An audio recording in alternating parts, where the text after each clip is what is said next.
விஜய் வராருன்னா அவர் நடிக்கிறதுனால அவர் கோடி கோடியா சம்பாதிக்கலாம்.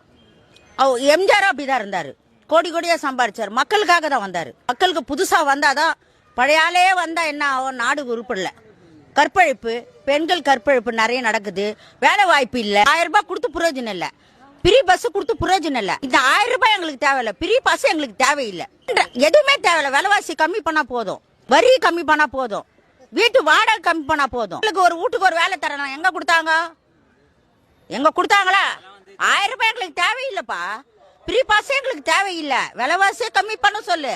ஒரு சான்ஸ் கொடுப்போம், மக்கள் கொடுத்ததான் நல்லது, புரியுதா? அதே எம்ஜிஆர் நடிச்சுன்னு தான் இருந்தாரு, அண்ணா கூப்பிட்டாருல, அண்ணா கூப்பிட்டாரு பாரு தானே வற்புறுத்தி யோசனை பண்ணி, அதே மாதிரி தான் இவர் சிந்தனை பண்ணி வந்துக்கிறாரு. கண்டிப்பா 100% சான்ஸ் இருக்குது, 100% சான்ஸ் இருக்குது. குழந்தை ஓட்டுன்னா கூட போடும், குழந்தைங்களுக்கு கூட ஓட்டு போடும். விஜய் சார் பாக்குறேன், என்ன கூப்பிடணும். ஃப்ரீ பஸ் விட்டாங்க, ஆனா ரொம்ப கேவலப்படுத்துறாங்க.